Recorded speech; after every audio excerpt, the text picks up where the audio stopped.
বাসন্তী পুজোর মহা অষ্টমীর পূর্ণতিথিতে প্রত্যেক বছরের মতোই বছরেও নিয়ম মেনে আগরতলা আনন্দময়ী আশ্রমে অনুষ্ঠিত হয় কুমোরে পুজো।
হিন্দু শাস্ত্রে কুমারী পূজা প্রচলন রয়েছে।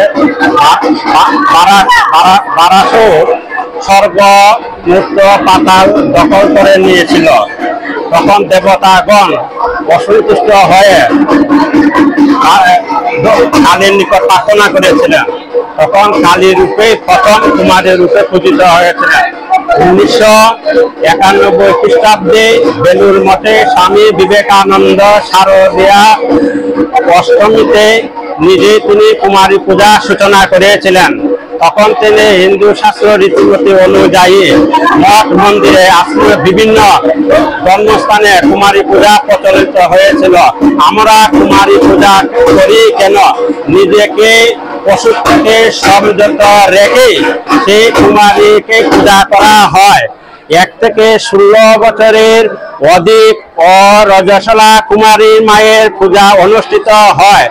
আজ আমাদের আনন্দময়ী মা আশ্রমে বাসন্তী পূজা উপলক্ষে শুভ অষ্টমী তিথি শুভ লগ্নে 6 বছরের উমাকে আজ এই কুমারী রূপে পূজিত হন। তখন থেকে আমরা এই পূজা কুমারী পূজা হচ্ছে আমরা নারীদেরকে জাগ্রত করিবার জন্য সেই পূজা হয় এবং সমস্ত ব্রাহ্মণরা পূজারীগণকে মায়ের একটি রূপ অনুসারে আরাধনা করে সেই কুমারী মায়ের পূজা হয়। আমরা বাসন্তী মাকে প্রার্থনা করেছি, এই জগৎজননী মা আনন্দময়ী মা এবং বাসন্তী মা তুমি সর্বমঙ্গল কামনা করো, সর্বে সুখ শান্তি কামনা হোক, সেই উপরে আমরা প্রার্থনা করছি। সেই হিসাবে আমরা আজ অষ্টমী তিথিতে কুমারী পূজা আমরা বিশেষ কর্তব্য অনুষ্ঠান পালন করছি। জয় মা।